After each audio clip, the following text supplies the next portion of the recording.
Olá, pessoal, boa noite, sejam bem-vindas, bem-vindos, bem-vindos ao segundo Esquenta Elan, Construindo Masculinidades Outras. Eu sou Isabela Souza, eu estou na diretoria do Observatório de Favelas, faço essa entradinha aqui antes da melhor parte começar para explicar e compartilhar um pouco com vocês o sentido dessa live e dessa programação. A Elan é a nossa Escola Livre de Artes do Observatório de Favelas. A gente desenvolve a partir do Galpão Bela Maré, em parceria com a produtora Automática, que é a nossa parceira no Galpão Bela Maré desde a origem e, enfim, a primeira exposição do Galpão, nossa dupla nessa utopia. E a gente organizou a primeira turma da Escola Livre de Artes ano passado, em parceria com a Escola de Artes Visuais do Parque Lage. Colocamos essa filha no mundo e a escola é temática. Então, ano passado, a gente conversou sobre o nome que a gente dá às coisas. Essa foi a questão que permeou a escola, a turma, durante todo o processo formativo e que também foi o principal gancho para a exposição.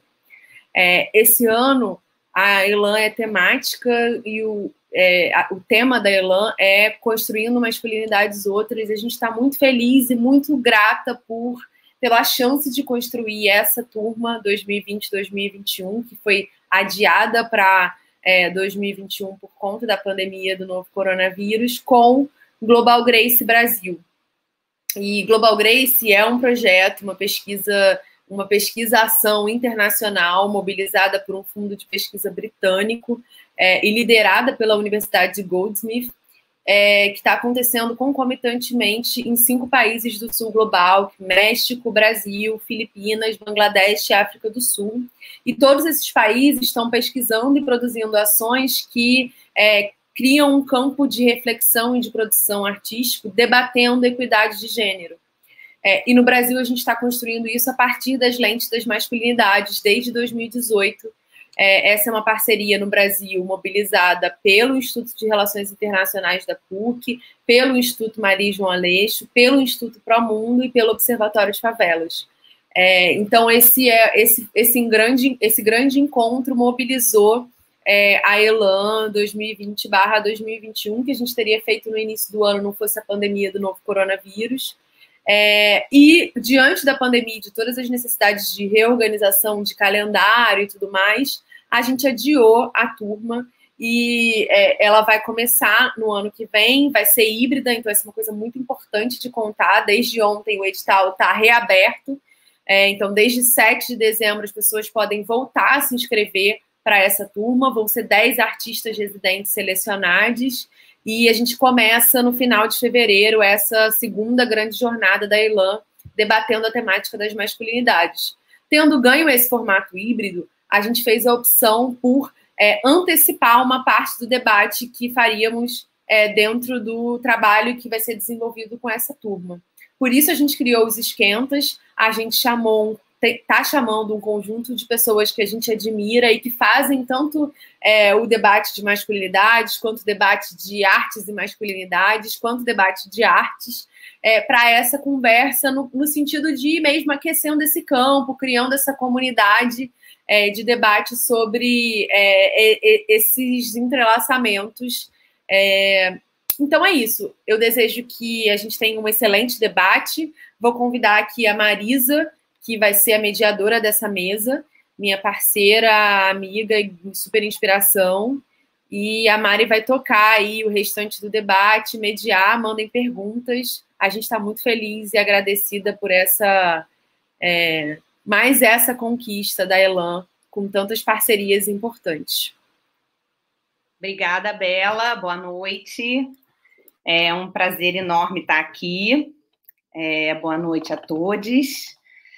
É muito bom, assim, acho que esse mundo virtual, né?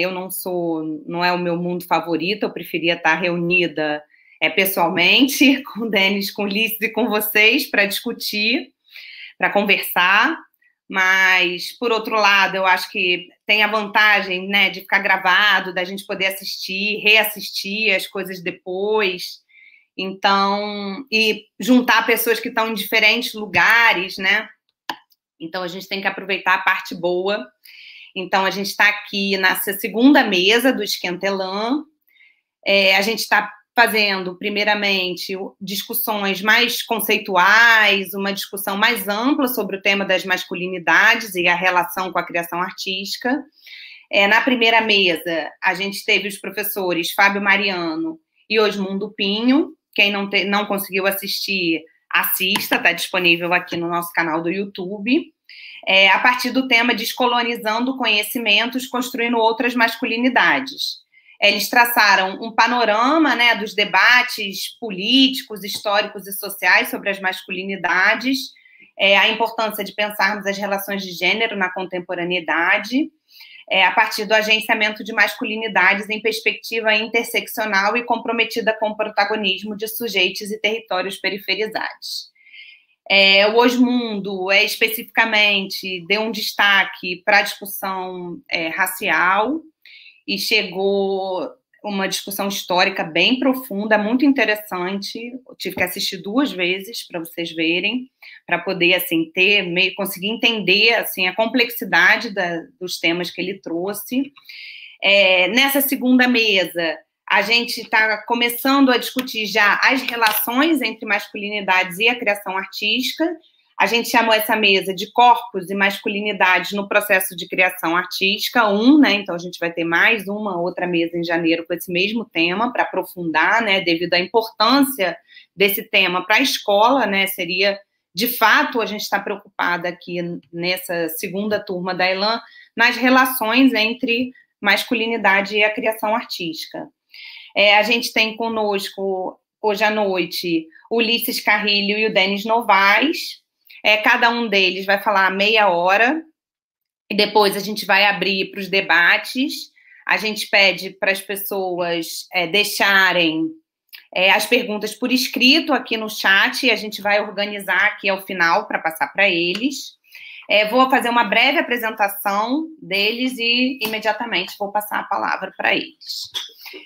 O Ulisses o gaúcho, curador da Escola de Artes Visuais do Parque Lage, né? Então, ele vive aqui no Rio de Janeiro, é ex-aluno da escola. Ele é pós-graduado em Economia da Cultura pela Federal do Rio Grande do Sul, estudou Comunicação Social e Letras. A sua pesquisa, né? Ele trata de vários assuntos diferentes, mas eu vou focar aqui no assunto que nos interessa, né? Sua pesquisa mira críticas à lógica de produtividade do capitalismo, interessado por manifestações de insubordinação, desobediência e indisciplina na interseção das artes e da educação, lançando mão dos estudos queer numa pesquisa em torno da recusa à norma e da intimidade. Desde 2018, coordena a interlocução o Programa de Formação e Deformação EAV Parque Lage. O Denis é doutor pelo Programa de Pós-Graduação em Antropologia Social do Museu Nacional e mestre pela mesma instituição. Foi pesquisador visitante no Departamento de Música da University of North California. Atualmente, dedica-se ao estudo do funk e sociabilidades em favelas cariocas. Também é co-criador do Festival Favela Sounds, que reúne artistas de periferia do Brasil e do mundo. Então, vocês veem que os nossos 2 interlocutores têm muito a contribuir sobre o tema. A gente preparou algumas questões para iniciar o debate. Eu vou falar só as do Ulisses agora, e aí, quando o Denis for falar, eu falo as questões que a gente apresentou para ele para iniciar esse debate. Então, a partir do tema Descolonizando, Construindo Outras Masculinidades, a gente convida Ulisses e o Denis a proporem um diálogo sobre a arte como um campo transformador das relações sociais e da desnaturalização das normas, padrões e pactos de gênero em perspectiva interseccional e comprometida com o protagonismo de sujeitos e territórios periferizados. Então, o que a gente falou para o Ulisses, né? Pensar as masculinidades tem sido, nos últimos anos, uma importante agenda dos estudos de gênero. Talvez possamos dizer que trata-se de um tema emergente, ainda mais quando essas reflexões estão dirigidas para a produção artística. Porém, historicamente, temos um conjunto de pesquisas e produções artísticas nas quais a desnaturalização das relações sociais e dos papéis, performance e normas de gênero estão em questão, muito antes mesmo disso ser trazido como uma discussão teórica, né? Artistas pertencentes a diferentes gerações e momentos históricos tensionaram os limites de gênero. Ulisses, você poderia nos apresentar como essa produção atravessa o teu pensamento como curador? E falar das tuas percepções sobre como a arte vem abrindo caminhos para a construção de novas perspectivas em torno das possibilidades de pensarmos outras masculinidades? Com vocês, Ulisses Carrilho. Obrigada, Ulisses.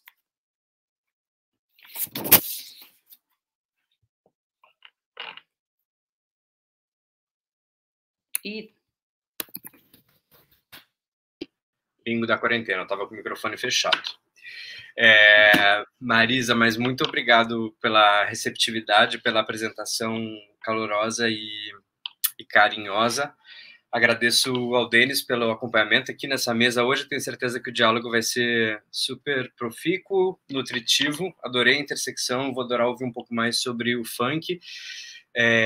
Acho que não estou chovendo no molhado ao sublinhar a importância de se pensar a Elan, pensar uma escola de artes que nasce na Maré, no Galpão Bela Maré, que tanto tem feito e transformado o cenário cultural periférico no Rio de Janeiro, e não apenas periférico, né? Já tem uma relevância radical para a gente pensar as artes, e tem remodelado, tem feito essa escola que eu tenho o prazer de acompanhar de longe, de perto, com alguma proximidade, mas com muita admiração.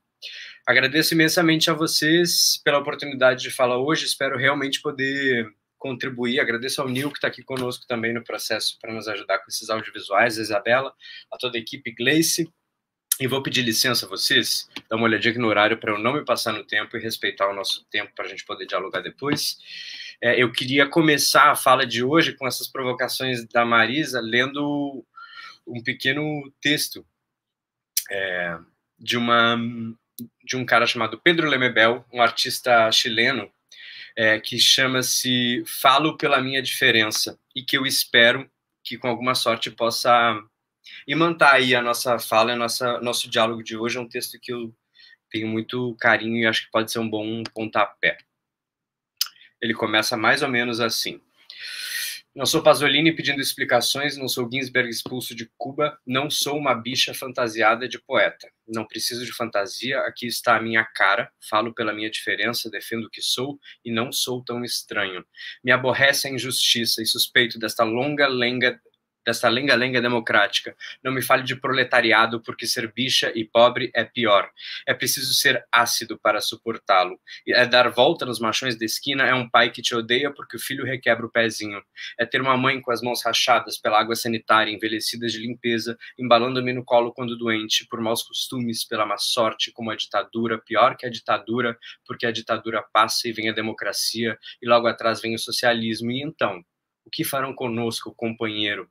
Nos amarrarão pelas tranças em fardos, com o destino a um sanatório de aidéticos em Cuba?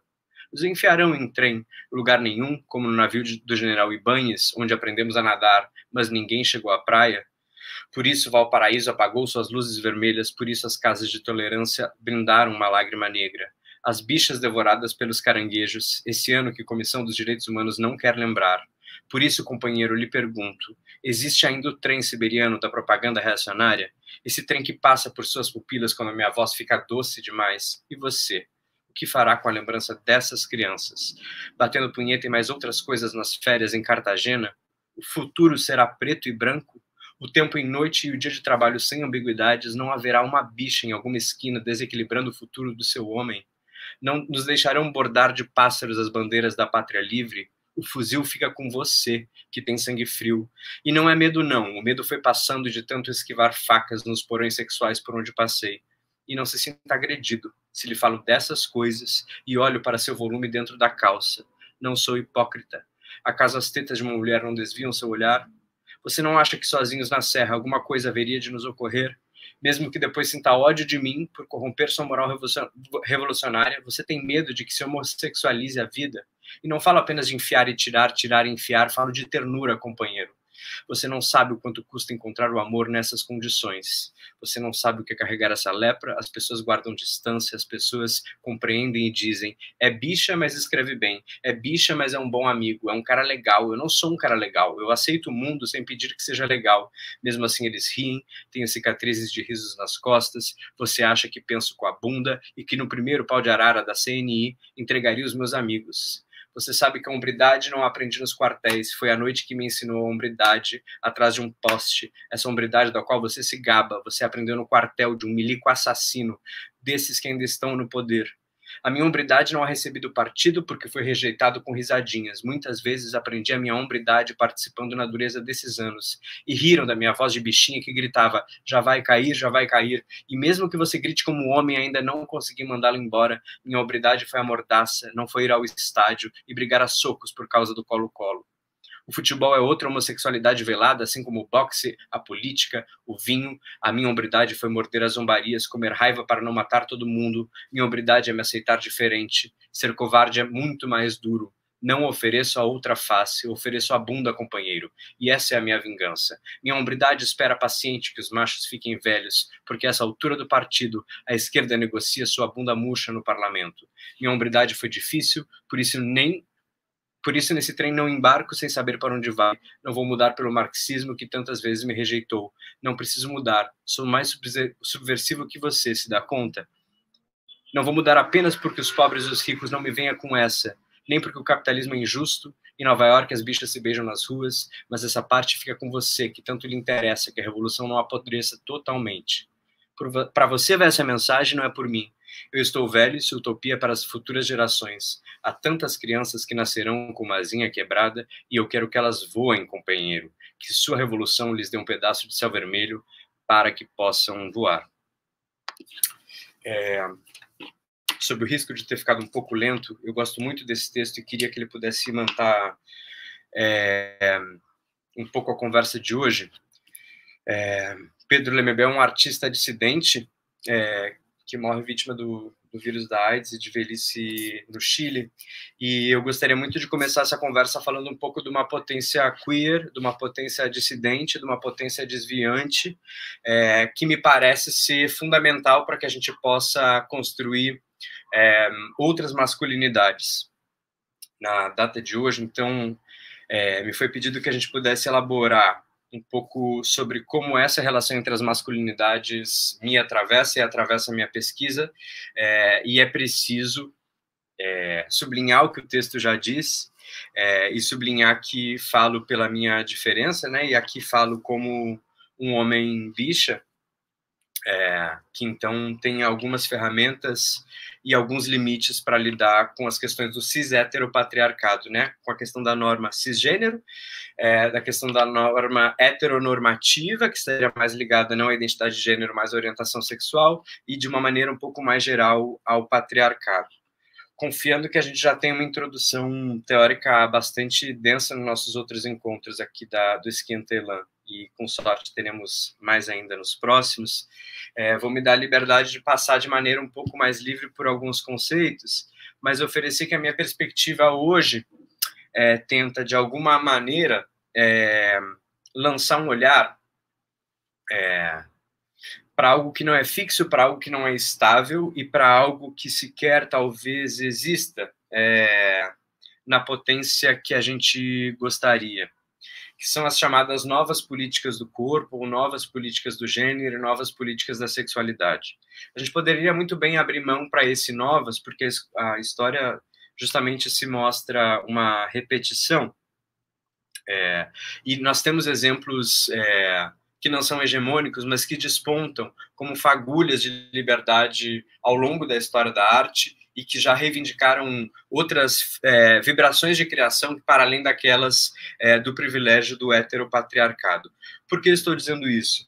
Porque a história da arte se configurou como uma narrativa que foi constituída a partir de trabalhos criados, em sua vastíssima maioria, por homens brancos, homens burgueses, e, sobretudo, com sobretudo antes da lógica da arte contemporânea, desse modo de pensar que a pós-modernidade e a contemporaneidade nos oferecem, centrada em objetos, na acumulação desses objetos, na hipervalorização desses objetos, e dentro de uma geografia bastante complexa que privilegiou uma narrativa que estava primeiro na Europa, né, na dinâmica do colonizador, e depois se espraia, se esgarça para a América do Norte, com muito mais força nos Estados Unidos, por conta de vários acordos econômicos e por conta da configuração do capitalismo. Eu estou propositadamente falando sobre o espectro do sistema artístico e falando de economia, porque me parece que falar sobre as masculinidades é, sobretudo, reivindicar um espaço em que a gente possa, a partir dos estudos de gênero que emergem na segunda metade do século XX, na baila dos estudos feministas, assim, junto da luta histórica pelo movimento dos direitos civis, pela luta pela liberdade de expressão, esses estudos de gênero vêm, na verdade, elucidar e elaborar como a experiência do patriarcado, a experiência da branquitude, a experiência colonial, é uma experiência marcada pelo privilégio, que está marcada também pela exclusão, pela invisibilização. Então, se a gente pensa no espectro histórico, não é preciso ir muito longe para a gente pensar que, cerca de 100 anos atrás, as mulheres no Brasil ainda não votavam. Não é preciso olhar para trás para ver a inequidade racial que existe nesse país. Bom, hoje... que dia é hoje? Hoje é dia 8 de dezembro. Hoje é o 10º dia em que o Estado brasileiro confirma a sua ineficácia frente ao assassinato de Marielle Franco, né? Infelizmente, essa é a data que marcamos hoje. Então, essas questões que que Marisa introduziu ali como questões interseccionais, são questões que vão marcar aqueles que têm ou não o direito de criar, aqueles que têm ou não a possibilidade de enunciar que projetos imagina, que projetos cria, que projetos pode realizar. A criação, até hoje, ela é tida na nossa sociedade como um privilégio. E, inclusive, mesmo quando a gente esgarça as possibilidades daqueles que são artistas, seria muito interessante que a gente fizesse uma outra reflexão. É que a criação ela é um dado cotidiano. Todo qualquer artesão, todo qualquer profissional, cotidianamente está criando, e nós criamos um sistema artístico em que a criação soa um privilégio que está nas mãos de apenas algumas pessoas. Então, falar sobre masculinidades outras é também refletir acerca de que há outras dinâmicas de poder que são possíveis dentro das hegemonias. E é preciso olhar para a masculinidade e colocá-la no plural.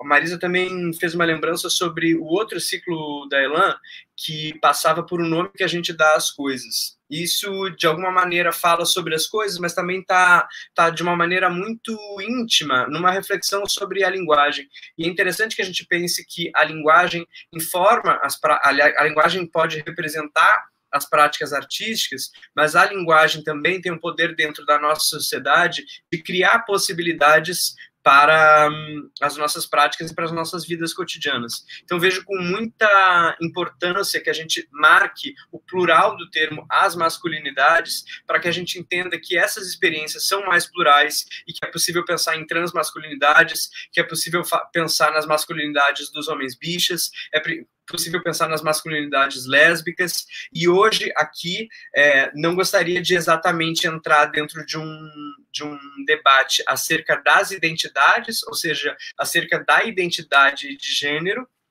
ou dentro do campo da fixidez das identidades, pelo menos a priori. Esse é um assunto que está sempre friccionando nossos cotidianos, mas para que a gente possa pensar essa política, como alguns autores das teorias queer autores, vêm colaborando para que a gente possa pensar e esgarçando a trama para que a gente possa ter um envolvimento um pouco mais gregário, um pouco mais radical com a criação, que é pensar a política como um circuito extremamente complexo de afetos e pensar a sociedade como um lugar também de circulação do desejo.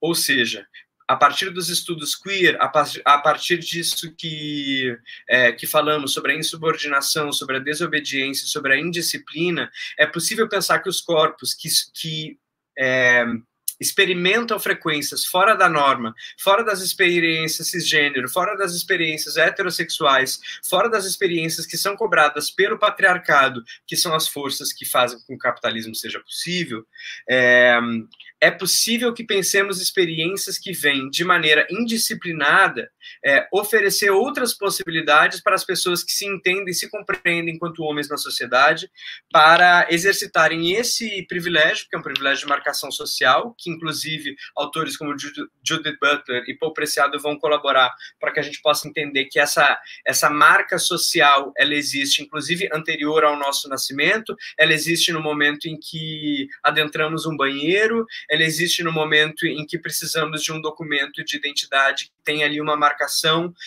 e a cada formulário em que preenchemos se sexo é masculino, feminino, ou outro, ou qualquer tipo dessas cobranças são dinâmicas extremamente cotidianas que vêm, na verdade, reafirmar as dinâmicas que perpetuam que certos corpos possam realizar certas atividades, que certos corpos não possam realizar certas atividades, que certos corpos têm o direito nato de criar, de ter um discurso social, de publicizar as suas imaginações, suas realizações, e outros grupos não tenham esse privilégio que, na verdade, deveria ser, sobretudo, um direito.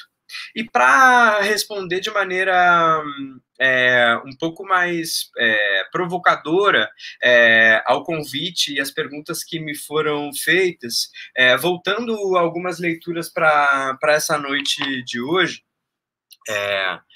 reli algo que me deixou bastante empolgado, né? Pensando justamente esses protocolos de reconhecimento no campo visual, político e linguístico, há uma autora chamada Gayatri Spivak, e eu vou fazer um sobrevoo por algumas pessoas e propositadamente escolhi tentar fazer um exercício aqui em voz alta, de pegar um pensamento que versa para além da norma, mas que está para além das nossas realidades aqui no Brasil, para justamente que a gente possa dialogar sobre quais são as potências e os limites desses estudos que surgem para fora do Brasil, dentro de uma realidade brasileira, dentro de uma realidade de desigualdade racial, dentro de uma realidade de desigualdade social, dentro de uma realidade de perpetuação da desigualdade entre os territórios, dentro de uma realidade em que temos um presidente genocida, dentro da realidade das vias militarizantes que vem condicionando a nossa maneira de pensar, a nossa maneira de dialogar entre nós, sobretudo para além desse momento de pandemia. E essas autoras vêm nos lembrar, a Gayatri Spivak vem nos lembrar algo que eu gostaria de ler aqui rapidamente para vocês, que se a gente pensasse realmente o corpo como tal, não existe esboço possível do corpo.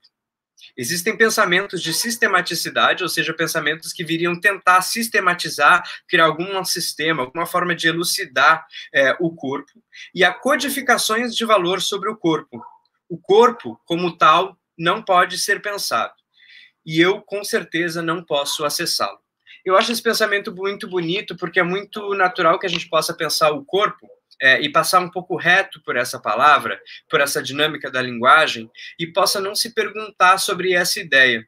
Os estudos queer, se é que eu posso, de uma maneira muito rápida, fazer um sobrevoo aqui, vêm colaborar, eles são primeiro uma sorte de estudos que surge num desenvolvimento do pensamento feminista, que vai compreender que a experiência hegemônica da sociedade é controlada, versada, narrada e elaborada por homens, e sobretudo por homens brancos, e sobretudo por homens brancos da burguesia, e que isso não daria conta da complexidade de pensamento que se precisava fazer e das transformações sociais que o mundo estava urgindo, que eram necessárias para o mundo.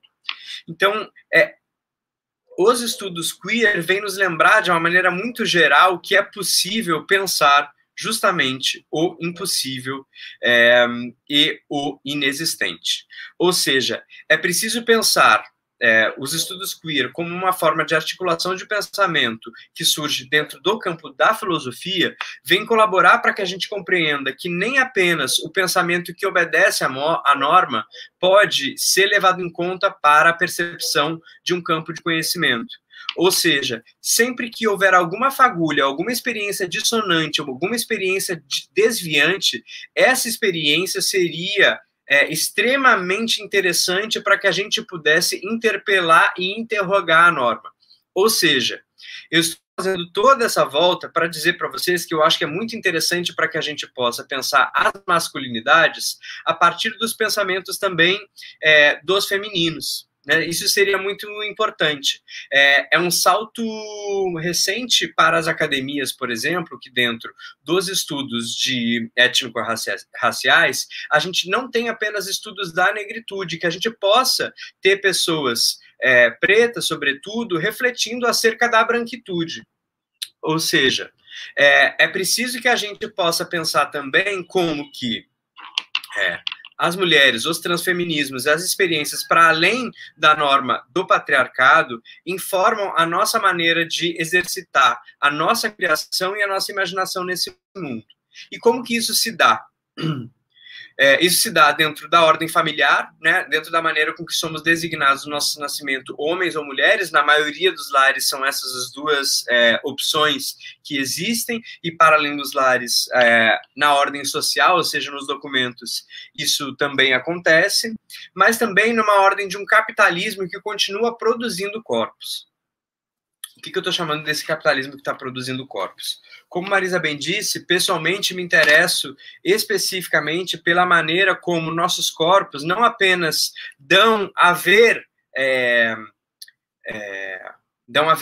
como eles fazem funcionar as dinâmicas do capitalismo, da produção e essas engrenagens, como também algo que vem na baila desses estudos feministas, desses estudos queer, que é a compreensão um pouco mais radical de que esse capitalismo transforma esses corpos.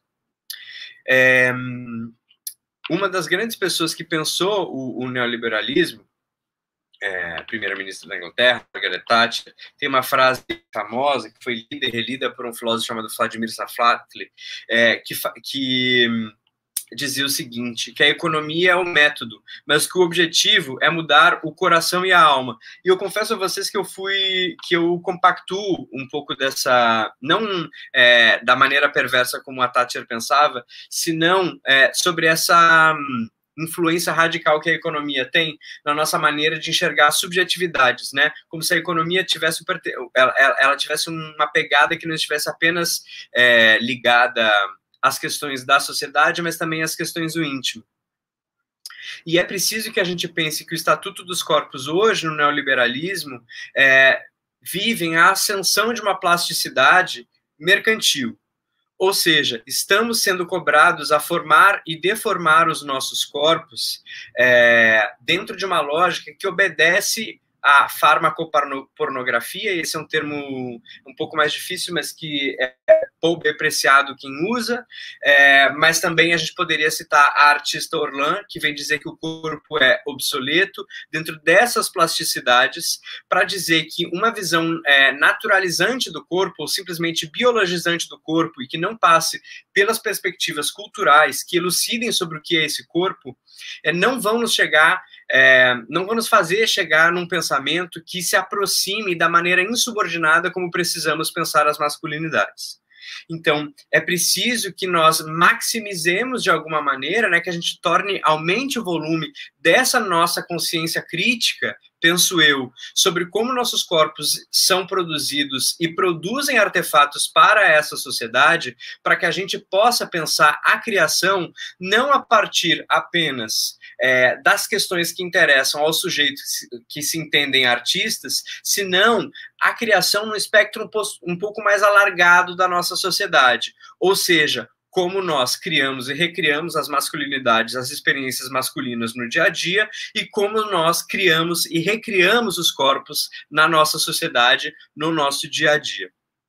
de uma maneira muito geral, isso também vem corroborar para um pensamento de que esses corpos são corpos fadigados, né, são corpos que já estão cansados, que estão sendo ostensivamente explorados, não apenas na sua força de trabalho, mas também na sua força erótica. A partir do momento que as nossas libidos, que os nossos gozos, que os nossos desejos, que a nossa maneira de reivindicar prazer e de exercitar essa coisa tão radical que é o gozo, o erótico na sociedade, a partir do momento que isso é capturado, estamos com toda a nossa economia libidinal, com toda a nossa produção de sujeitos sendo capturada também. Então, de uma maneira muito geral, para não ultrapassar o tempo que me foi concedido aqui para essa fala inicial, queria colaborar, então, com essa perspectiva, né, de maneira propositada, numa compreensão de que, mesmo para que entendamos a história da arte, e a maneira como a história da arte vem perpetuando os arquétipos dos sujeitos que se entendem como homens, é preciso que a gente não olhe apenas para as questões do universo da arte, mas que olhemos para sistemas econômicos e sistemas de pertencimento social que vêm dizendo que são sujeitos apenas na nossa sociedade, homens brancos e burgueses. Não à toa, a Declaração dos Direitos do Homem, né, que falava em um homem universal, reivindicava essa posição. E é preciso que a gente interpele, então, por essas possibilidades que estão para além da norma, que estão para além da obediência, que estão para além da disciplina. Agradeço a vocês pela escuta dessa maneira inicial, um sobrevoo por várias questões que me interpelam, que me interessam, primeiro enquanto sujeito bicha, né, enquanto homem na sociedade, inclusive isso também numa compreensão de que todos os sujeitos devem também passar pelas suas experiências pessoais, mesmo para narrar as suas experiências de criação e de fruição econômica na sociedade. Então, agradeço pela escuta e vai ser um prazer escutar ao Denis agora.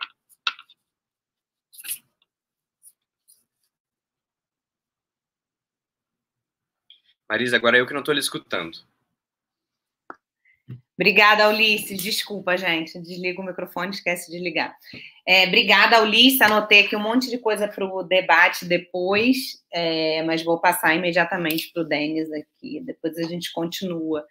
Que eu também fiquei pensando, para me preparar aqui para a conversa, ontem também eu assisti o Caetano e o Paul Preciado. E eles trouxeram questões bem interessantes aqui para o nosso debate. Mas depois eu falo disso. Então, eu vou apresentar aqui para vocês as questões que a gente levantou para o Denis começar aí ao nosso bate-papo. E achei mais ainda depois da fala do Ulisses que, assim, vai realmente dar um caldo muito bom. A gente, né, colocou o Denis para falar depois, porque o Denis está falando de movimentos artísticos contemporâneos, importantes, né? Ele tem uma pesquisa muito relevante sobre o funk, ele fez o doutorado dele sobre o proibidão. Né, o mestrado e o doutorado sobre política, economia política também no funk, que foi bem interessante ouvir o Ulisses também nesse sentido. Então, combina super, acho que, o debate. Então, vamos lá, vou falar as questões que a gente preparou. Nos parece que o funk, como arte, cultura, modo de vida, é um campo de reflexão muito favorável para pensarmos as masculinidades.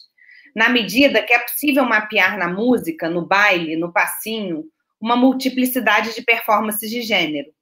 Além disso, seja no senso comum, seja nos contextos acadêmicos, vemos ainda associações diretas entre funk, masculinidades e violência, entre as masculinidades e a cultura da ostentação, além das constantes problematizações em torno de como papéis masculinos e femininos dos corpos e da sexualidade são negociados nesse universo. Você poderia nos dizer, a partir das suas pesquisas, como as masculinidades vêm sendo feitas e desfeitas nas diferentes práticas ligadas ao funk? Com vocês, Denis Novaes. Muito obrigado, Marisa, muito obrigado. Queria, assim, primeiro dar boa noite a todos. É um prazer enorme estar aqui hoje participando desse projeto incrível e eu quero realmente agradecer imensamente pelo convite. Então, obrigado, Isabela, obrigado, Marisa, o Nil, que está aí nos bastidores. Tornando Isso Possível, Gleice. Enfim, foi incrível ouvir Ulisses. Nossa, estou muito feliz de poder participar dessa troca. E, enfim, além de parabenizar vocês da Elan e do Galpão Bela Maré pelo projeto e pela iniciativa, eu ainda assisti o último encontro com o professor Osmundo Pinho e com o professor Fábio Monteiro, e fiquei ainda mais entusiasmado, também ainda mais nervoso, porque foi um debate incrível que me deixa, enfim, ainda mais honrado de estar aqui hoje. Bom, discutir as masculinidades, como elas são performadas, idealizadas em uma sociedade patriarcal, racista, capitalista, é fundamental para qualquer esforço intelectual crítico engajado na transformação e na luta por um mundo melhor. E eu vou falar hoje de um ponto de vista específico, que é o meu, que há 7 anos, né, venho pesquisando funk nas favelas cariocas, especialmente em diálogo com artistas, MCs e DJs. Então, ao longo desses anos, em parte deles, por 2 anos mais ou menos, eu morei na Cidade de Deus, e lá, além de poder entrevistar e de frequentar bailes, não só na Cidade de Deus, como no Rio de Janeiro, lá na CDD eu tive a oportunidade de trabalhar num estúdio como músico, como uma espécie de produtor estagiário, que foi nesse estúdio que a Malibu Produções, enfim, organizada pelo DJ Bell. Ao longo de todos esses anos, eu tive um campo habitado majoritariamente por homens negros, né? E, embora não só por muitas mulheres, também muitas DJs, MCs, mas majoritariamente por homens negros. Então, reflexões sobre a masculinidade me atravessaram profundamente ao longo desses anos, porque em diversos momentos eu me deparava com eventos, situações, falas, dilemas, que me levaram a refletir sobre o modo como essa masculinidade é performada no cotidiano e nas formas de composição e produção do funk. Mas tratam-se de reflexões pessoais, que na maioria dos casos não faziam parte do escopo, do foco das minhas investigações enquanto pesquisador. No meu mestrado, eu me dediquei a pensar o funk proibidão, que é esse mais especificamente que trata da vida no crime, e ali eu estava preocupado com as diversas atualizações do Estado no contexto das favelas cariocas, com a ideia de margens do Estado, com a ideia do que era uma produção de contranarrativas que o proibidão oferecia. E no doutorado eu passei a pensar a arte enquanto, nesse caso, a música, como um sistema técnico de produção, circulação e consumo, trazendo também uma história do funk carioca a partir disso. Então, isso me coloca num lugar em que, apesar de que me traz muito mais perguntas e dúvidas, silêncios, do que interpretações sólidas, não apenas sobre a masculinidade, mas sobre relações de gênero no funk em geral. E, bom, sobre esse último tema, né, as relações, performances de gênero, eu sou muito orientado pelos excelentes trabalhos de autoras como Adriana Carvalho Lopes, Mariana Gomes e Raquel Moreira, que contribuíram enormemente para essa problemática nos estudos de funk. Então, o fato de que a questão da masculinidade tenha me atravessado cotidianamente no campo, também como um homem negro, em meio a outros homens negros, mas esse não era o escopo do meu trabalho, e não foi algo discutido com os meus interlocutores e as minhas interlocutoras. Então, isso quer dizer que isso não foi verbalizado, debatido, refletido em conjunto com as artistas e os artistas no meu campo. Isso coloca algumas questões éticas e epistemológicas para o tipo de abordagem que eu vou fazer também enquanto antropólogo, né? Para pensar o que são as masculinidades no funk e as masculinidades possíveis, outras, que é o tema também do nosso encontro. Porque isso quer dizer que eu também não posso me colocar, ou não seria necessariamente a melhor das posições, num lugar de olhar por cima dos ombros dos meus interlocutores e fazer inferências apenas acerca de como o funk reitera um padrão hétero, cis, normativo, etc., embora a gente saiba que isso ocorra e é um atravessamento importante. Então, eu vou tentar trazer o meu debate a partir de 2 momentos diferentes da minha pesquisa, primeiro a partir do Proibidão, e posteriormente algumas questões sobre arte e os desafios para a gente pensar a representação e a arte como esse lugar que apresenta outros futuros e, consequentemente, outras masculinidades possíveis. Então, quando eu comecei a minha pesquisa sobre Proibidão, acho que a primeira coisa que saltava aos olhos é o fato de que é um subgênero do funk que trata da vida no crime, da guerra de facções, da violência cotidiana nas favelas cariocas. É um subgênero cantado majoritariamente por homens, em que a questão da violência e também um germe da ostentação, que foi surgir como um subgênero a partir dos anos 2010, já estavam presentes ali no Proibidão. Então, uma série de dúvidas pairavam na minha cabeça quando eu escutava aquelas músicas antes de conhecer os artistas que as produziam, né? E uma vez olhando de perto e acompanhando o cotidiano desses artistas, uma série de coisas se coloca, enfim, que desafiam alguns dos estereótipos ou preconceitos iniciais. E um ponto óbvio é que a maioria dos MCs, DJs, isso 90%, digamos assim, não é ou nunca foi bandido, né? Nunca infringiu determinadas normas estatais. E, ao mesmo tempo, é muito comum que nós vejamos MCs e DJs presos acusados de envolvimento com crime. E essa foi uma pergunta que me atravessou profundamente naquela primeira pesquisa, na minha dissertação de mestrado. E eu vou falar um pouco dela para falar, enfim, como a gente chega nessa masculinidade, né?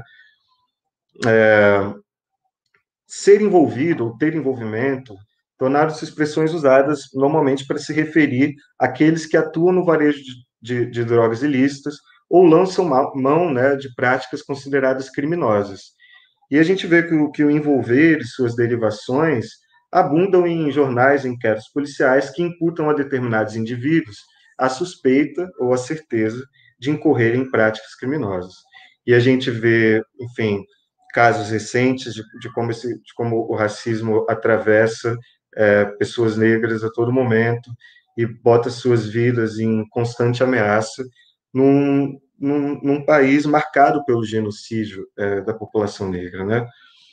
E compreender o Proibidão, o conjunto de relações que dá inteligibilidade para essa manifestação artística, ou seja, que faz com que ela tenha sentido, que é fundamental compreender o que é o contexto do genocídio da população negra e favelada. Então, a gente vê que o envolvimento nesse caso, tornou-se uma palavra ligada a demarcações normativas estatais, que dizem o que é ou não crime, né? E distante de suas outras implicações possíveis. E quando a gente acompanha os artistas do Proibidão, a gente vê que, na maioria das vezes, eles descrevem o seu fazer artístico pela via dos afetos. Exatamente porque muitas vezes, morar numa favela, que é um espaço onde o sistema prisional e carcerário e as políticas de repressão do Estado, né, fundamentalmente racistas, fazem com que o sistema jurídico de repressão seja a principal face do Estado conhecida nesses territórios e em que todos são tratados como potenciais bandidos. Mas quando você vê de perto quem são os bandidos, né, você vê que bandido é isso, é uma categoria produzida a partir de demarcações estatais específicas, né, mas que as pessoas próximas a eles não, enfim, não são necessariamente bandidos. Ou melhor, essa categoria não dá conta do que é a pessoa, porque se envolver comunitariamente também pensar que o bandido ele é o filho de alguém, ele é um amigo da escola, ele é um meu amigo de infância, ele é o meu irmão, ele é o meu filho, enfim. Então,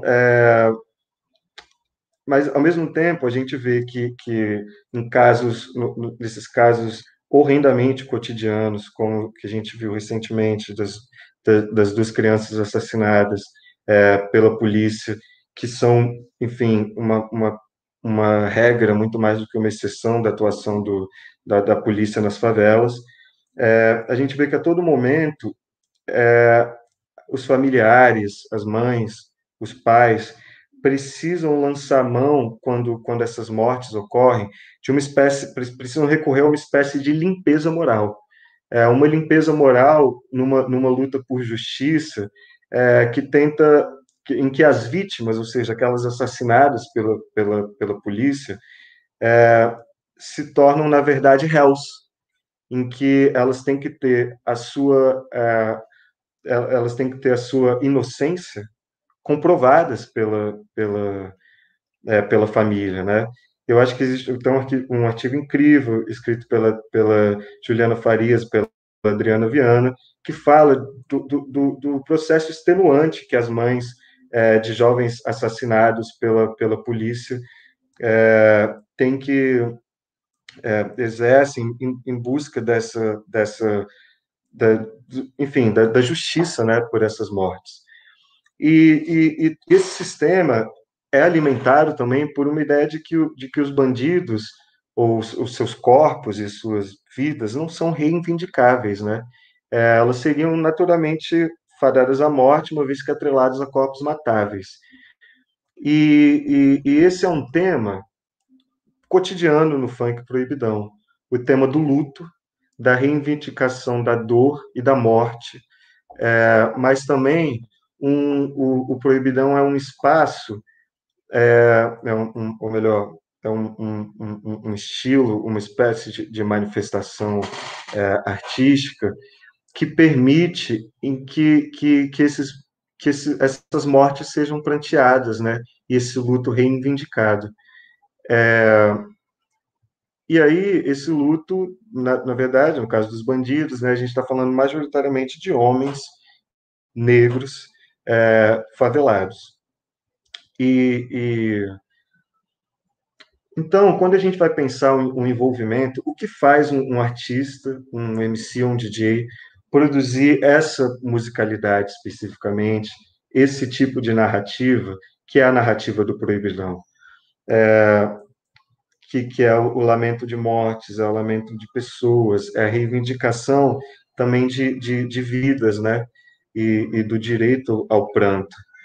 É um tipo de envolvimento que vai além do que essas demarcações estatais tendem a dizer, né? A gente está falando de um envolvimento que é afetivo, e aí eu lanço mão dessa categoria, dessa ideia que é uma de polissemia do envolver-se, né? Em que a gente vê o envolvimento, primeiro, como uma categoria nativa, usada pelos policiais, inquéritos policiais, pelo sistema carcerário, ou seja, um envolvimento como incorrer em práticas criminosas, mas um envolvimento difuso, que é o tempo todo atribuído a corpos negros, né, e favelados. Mas, ao mesmo tempo, também envolver-se afetivamente, nessa esfera que eu falei, envolver-se em relações de amizade, de parentesco, de afeto, e que esse envolvimento também ocorre entre bandidos, artistas ou em moradores de favela, mesmo que não necessariamente corroborem com que seja o crime ou as facções. E a terceira dimensão do envolvimento é estar envolto, né? Estar envolto em um determinado território, onde se compartilham códigos, valores, linguagens, gírias, enfim. Estar envolto é também estar envolto num território, numa produção de sentido construída localmente, junto dessas relações de afinidade. Então, o que eu quero falar é que, primeiro, que a gente vai pensar, para que a gente pense aqui a masculinidade no funk, eu acho que compreender esse contexto é fundamental, porque ele é um atravessamento importantíssimo para como esse corpo é olhado numa sociedade patriarcal, racista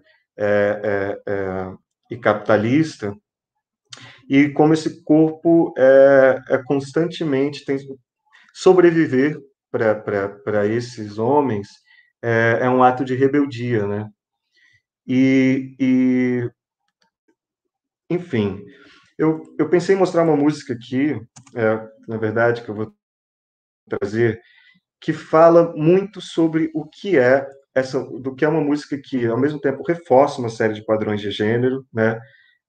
Descreve e, ao mesmo tempo, produz uma ideia de homem negro favelado. Eu vou compartilhar aqui a tela, vou compartilhar pelo menos alguns primeiros minutos.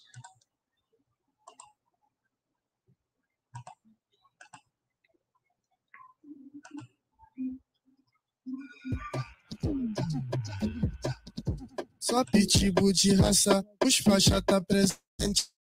A tropa mais pra frente e pra nós é vantagem. Então vamos avante, lutar também faz parte. Viver do bem, do bom, de sucesso, de sacanagem. A tropa cheia de ouro, sabe? Menor marolento, trajado de Lacoste com a camisa do Flamengo, cabelo disfarçado, reflexo tá na linha, cheiroso, bonitinho do lado cheio de novinha. Para Dolce Gabbana, roupa elas tem demais, o homem bem trajado sabe como é o pai, sabe que é isso mesmo, no pique sucessada, o escagua de coco, maconha e balançada, mas as faixas de ouro, a tropa tá no pique. O homem bonitão, vida de shake, nós tá chique. Siga a vida direito, comédia tu se fudeu. O rei das faixas rosa, tu tá ligado, sou eu.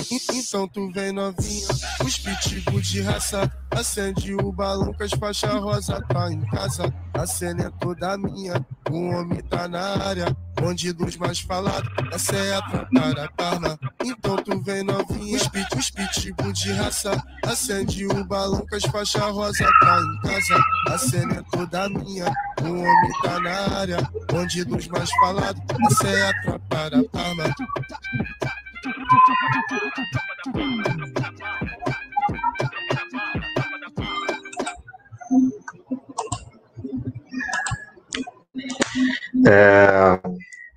Bom, essa música, enfim, a gente vê em toda a ideia do que então são gírias muito populares nas favelas cariocas recentemente, do que é o pitbull, do que é a faixa rosa, que é como se refere a mulheres faveladas, etc.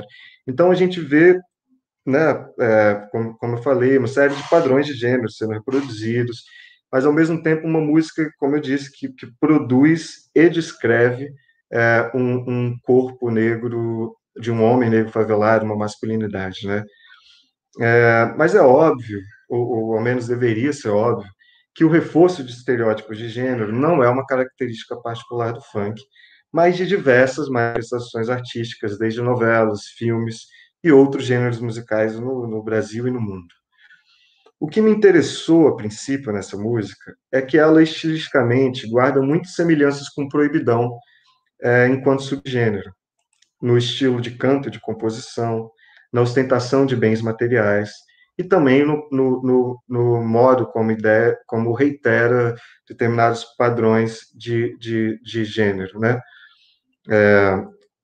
Apesar disso, ela não faz referência ao mundo do crime, nem à guerra de facções, confrontos com a polícia, nem a um ethos guerreiro de um homem violento, para recorrer a uma noção que a Fátima Setito utilizou em seus trabalhos sobre as galeras funk nos anos 90. A única referência à luta que essa música faz me parece ocupar um lugar de sentido existencial, quando ele fala, então vamos avante, lutar também faz parte, viver do bem, do bom, de sucessar e sacanagem. É um ir avante, né, que lutar faz parte da vida, ainda mais num contexto hostil, onde a vida está constantemente colocada em risco. Então, desde que eu fui convidado para participar dessa conversa hoje, essa música me veio à mente pela forma muito eloquente com que ela descreve e produz esses ideais de masculinidade negra e favelada. Mas eu me questionava a pertinência de trazê-la para esse debate, como abordá-la. Simplesmente apontar o sexismo na letra seria incorrer no engajamento crítico sobre o funk, não a partir dele.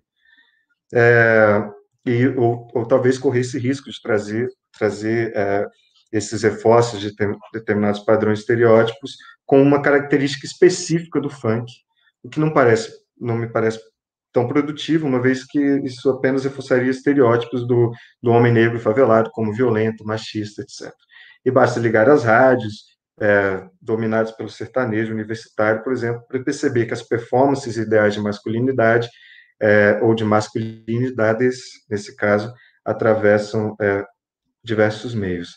Então, qual seria, então, a especificidade do funk nesse tema?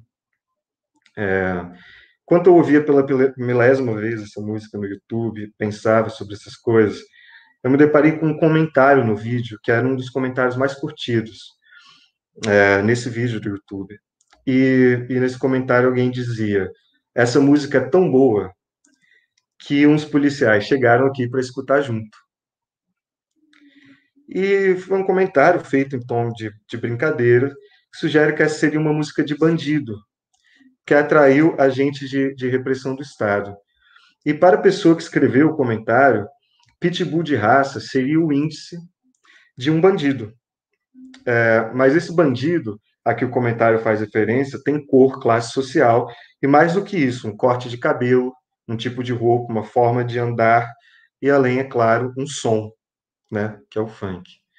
E além do preconceito embutido nesse comentário, o que me impressionou foi a diferença entre esse olhar e o meu próprio, como pesquisador que morou e conviveu cotidianamente nas favelas cariocas com outros homens negros. E desde a primeira vez que eu escutei Pitbull de Raça, eu lembrei de muitos amigos favelados que eu fiz ao longo de todos esses anos. E para mim, essa música é uma música que fala de sonho e que se aproxima de um mantra. O mantra seria uma palavra, um verso pronunciado segundo prescrições ritualísticas e musicais, tendo em vista uma finalidade mágica ou o estabelecimento de um estado contemplativo. Então, ela não apenas descreve um determinado tipo de masculinidade, como o cabelo disfarçado, o reflexo na linha, cheiroso e bonitinho, mas também o que deseja para esse homem que precisa lutar e seguir em frente diante de uma sociedade que torna sua própria sobrevivência um ato de rebeldia. Esse corpo generificado é simultaneamente descrito e produzido pela música e revela também uma estética, uma ideia de beleza contra-hegemônica em uma sociedade que tende a vê-lo como violento criminoso. O que eu quero dizer aqui é que a música, como fruto de um processo criativo do artista que a compôs, simultaneamente reitera e subverte normas hegemônicas de raça, classe e gênero. Mas a pergunta que motiva o nosso encontro hoje é justamente outras masculinidades possíveis. E essa ideia de masculinidades possíveis deve justamente um posicionamento no futuro, um futuro do vir a ser, onde determinados padrões sexistas não sejam reiterados. Enfim, e por isso eu digo heteronormativos, cis, normativos, enfim. Então, quais os caminhos para instigar a existência de novas masculinidades? Como engajar mantras como o pitbull de raça no movimento de construção dessas outras masculinidades possíveis? Eu não tenho resposta para essa pergunta, mas eu queria encaminhar uma fala para uma reflexão sobre o lugar ambíguo da arte nesse processo. Eu queria saber quanto tempo eu ainda tenho, gente. Me desculpa que eu me perdi um pouco. Ok, já fiz 6 minutos, tá? Tá, vou tentar ser bem breve aqui e deixar o resto da discussão para as perguntas, embora era aí que eu queria chegar mais especificamente. Há uma coisa que eu achei incrível no que o Ulisses trouxe. Ok, obrigado, Marisa. Há uma coisa no que o Ulisses trouxe que eu achei muito importante, que é a gente entender esse lugar de uma economia e do circuito de produção da arte. porque os movimentos, ao mesmo tempo, o movimento de pensar a arte como representação, ou uma representação que diz o que é o homem negro, por exemplo, é um movimento complexo com o qual a gente tem que ter muito cuidado. E qual é esse lugar da arte de tanto reiterar quanto de subverter movimentos hegemônicos, né, em vários níveis. E aí eu queria trazer uma reflexão, por exemplo, no início do funk, nos anos 90, a sexualidade, por exemplo, não era tematizada da mesma forma como passou a ser nos anos 2000. Na era dos festivais, o que a gente via eram aqueles funks que enalteciam as favelas, que falavam de diversos territórios, que enalteciam os bailes funk, em que a sexualidade não era tematizada da forma como veio a ser a partir dos anos 2000 na putaria. Quando a gente ouve, a partir dos anos 2000, com um movimento que trouxe grandes artistas como David Tigrona, Tati Quebra-Barraco, Valesca, que foram fundamentais para subverter na música popular brasileira, em geral, uma série enfim, para subverter em muitos sentidos o lugar da mulher e da sexualidade feminina, a gente também vê outros artistas como Bonde do Tigrão, Havaianos, que tratam a sexualidade de uma forma bastante, enfim, machista, né, em muitos contextos. E quando a gente compara a ausência dessas temáticas, a gente tem muitos funks nos anos 90 que falavam contra a violência contra a mulher, e isso some a partir dos anos 2000, a gente pensa, poxa, mas é uma pergunta, o funk se tornou mais machista nesses anos? Eu estou falando isso de uma forma bem rasa, mas eu quero chegar a um lugar. Será que com o passar dos anos, as favelas, ou os homens favelados se tornaram mais machistas? E há, na verdade, ou não na verdade, mas junto dessa reflexão do que é o cotidiano de uma sociedade atravessada por ideais patriarcais de relações de gênero, mas, por outro, há também uma economia uma economia de estilos de produção da música e que altera profundamente o modo como a arte é pensada e produzida. O movimento da putaria tem a ver com uma série de transformações no funk, o surgimento da putaria nos anos 2000 tem a ver com uma série de transformações que trouxe não só o funk das mãos de médias gravadoras como Furacão 2000, para ser produzido principalmente nos bailes de favela e a partir dos bailes de favela. Junto disso, trouxe uma participação muito maior das mulheres, né? E, ao mesmo tempo, trouxe uma nova temática e estilo de abordar e que muitas vezes contrasta com o que são as masculinidades cotidianas e os dilemas enfrentados pelos homens que eu conheci ao longo de todos esses anos em campo. E o que eu estou querendo dizer aqui, eu quero fazer uma breve referência a Bell Hooks, antes de terminar, quando ela vai pensar enfim, a questão da masculinidade negra, e ela fala como essa masculinidade era trabalhada tanto pelas representações artísticas, quanto pela academia, de uma forma unidimensional, né, que tratava o homem negro como como uma espécie de castrado que não conseguia exercer os seus ideais patriarcais numa sociedade racista. E ela fala o quanto essas representações contrastavam com a variedade de performances e de atualizações de masculinidades na comunidade dela, que não era o que ela via no irmão dela quando criança, que muitas vezes não se via atrelado a determinados ideais de masculinidade, que não se sentia pertencente àquilo, como ela via em vizinhos, em determinados amigos, em pessoas que moravam, em homens que compartilhavam com ela essa comunidade. E que ela pensa que essa unidimensionalidade reproduz estereótipos e violências, né? mas que elas não são também as únicas formas de existência quando a gente olha para o cotidiano. E aí, o que eu estou tentando trazer aqui em pergunta, e eu acho que vai ficar para os nossos debates depois, é como a gente consegue trazer esses dilemas. No que eu estou querendo dizer que quantas vezes eu vi amigos ao longo desses anos que corroboravam, mas muitas vezes não corroboravam ou desafiavam determinadas normas, determinados ideais de masculinidade em suas performances cotidianas, né? E o que eu quero me perguntar é como, e quais são os movimentos possíveis para que a gente traga isso também para a música. E para a arte em geral, né? Mas qual os potenciais e limites de uma arte popular no sentido de sua origem, né? Para esses movimentos de transformação. Eu acho que a gente vai poder falar mais sobre isso no nosso debate. Eu queria mais uma vez agradecer, espero que não tenha ficado um tanto confuso, porque são muitas informações. Mas acho que é isso, gente. Muito obrigado.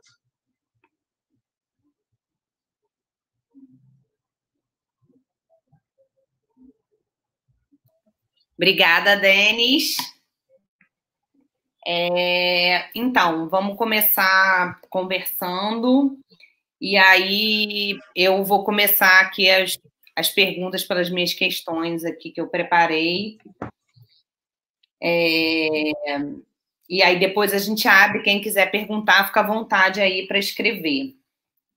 Acho que foi muito legal. E eu queria falar assim, quando a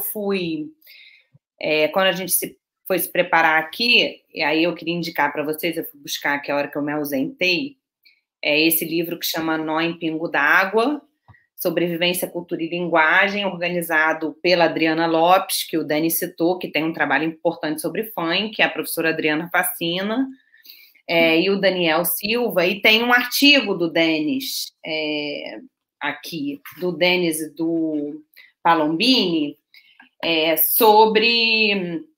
Ele está falando dessas narrativas proibidas e sobrevivências no subgênero do funk carioca, né? E aí, no começo, o Denis falou isso, né? O funk, ele tem vários subgêneros, né?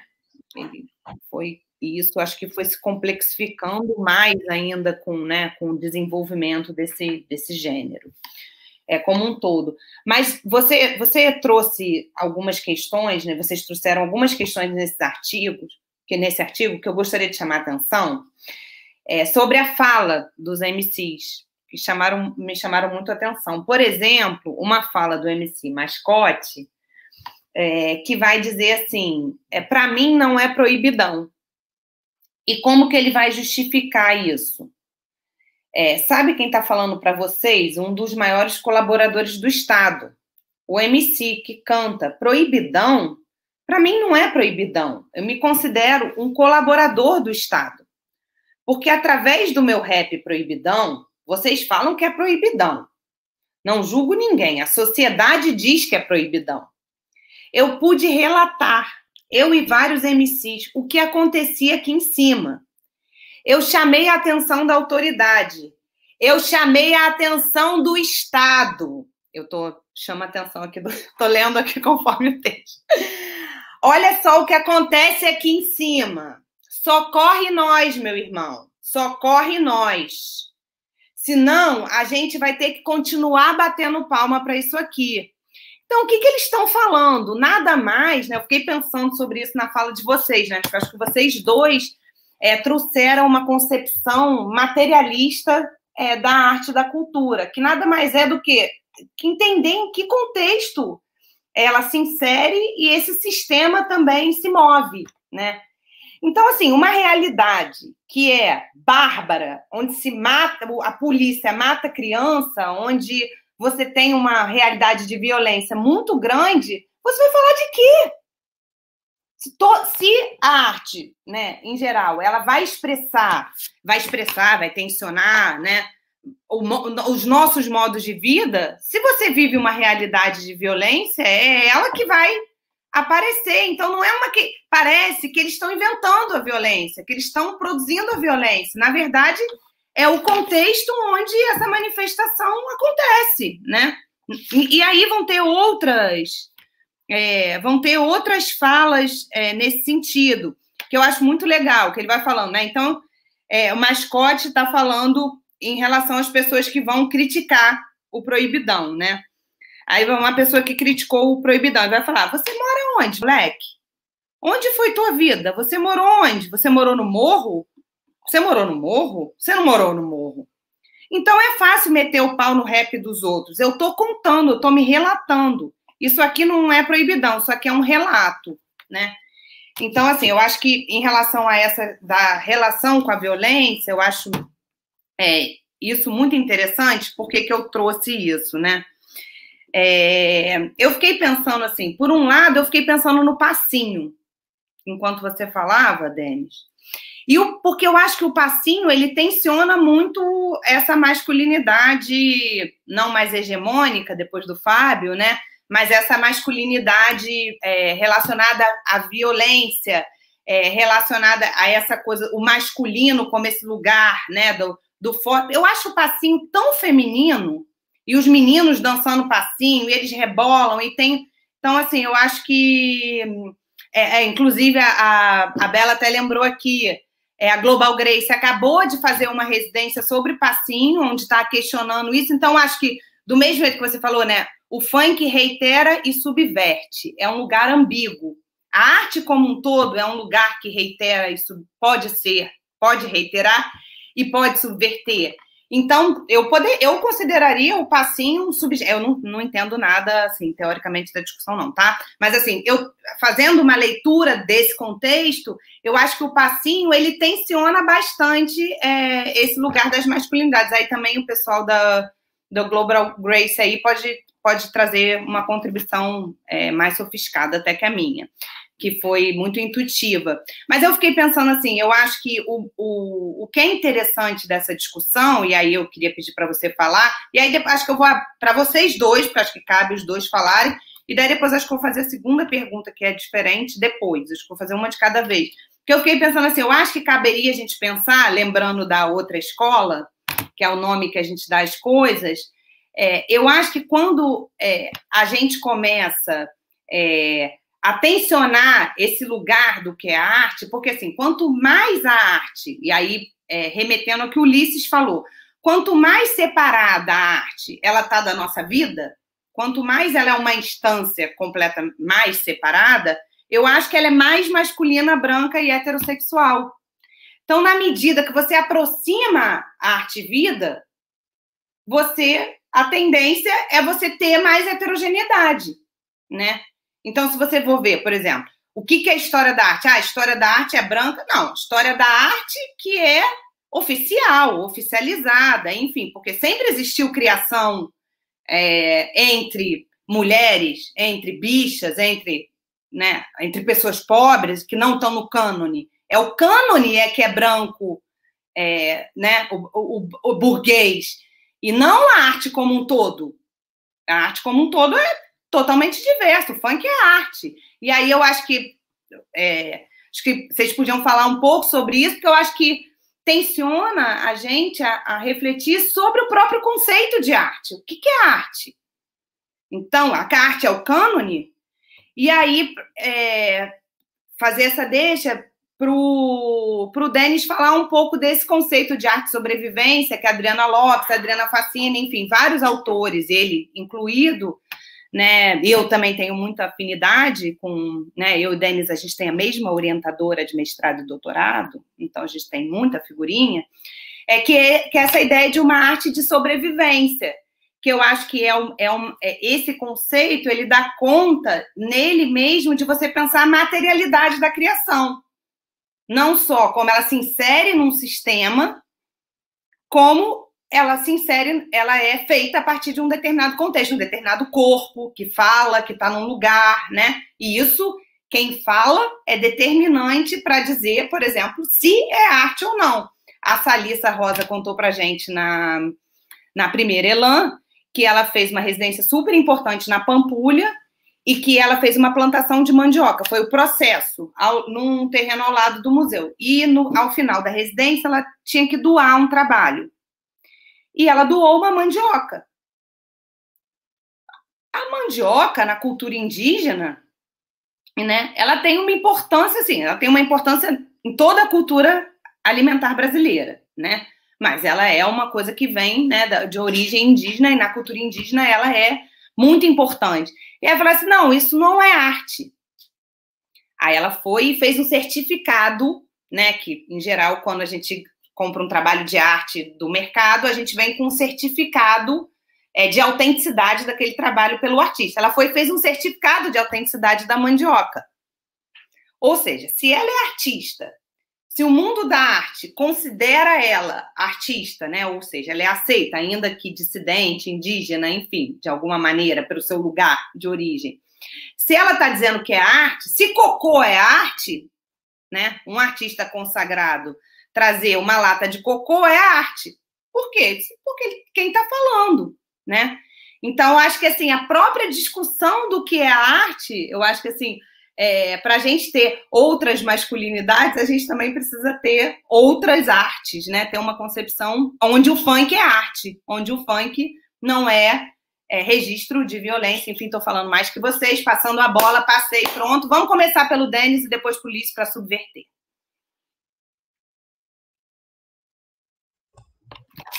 Gente, obrigado, Marisa. Foi ótimo, assim, ótimo suas questões e apontamentos. Então, eu tenho caminhado, eu vou chegar na coisa da arte de sobrevivência, mas eu tenho caminhado cada vez mais para uma ideia da arte como um sistema de ação. E nisso eu tenho sido muito atravessado pelo Alfred Gell, que é um antropólogo que tem pensado a arte a partir de uma teoria antropológica, e que quando a gente pensa a arte como um sistema de ação, a gente assume que a arte não é só algo que visa representar o mundo, mas que visa transformá-lo de diversas formas, né? E compreendê-la enquanto sistema é entender que ela é um sistema técnico. Como Alfred Gell diz, a arte seria uma espécie de tecnologia do encantamento que nos faz ver o mundo real de uma forma encantada. Que esses processos técnicos são aprendidos em determinados contextos, né?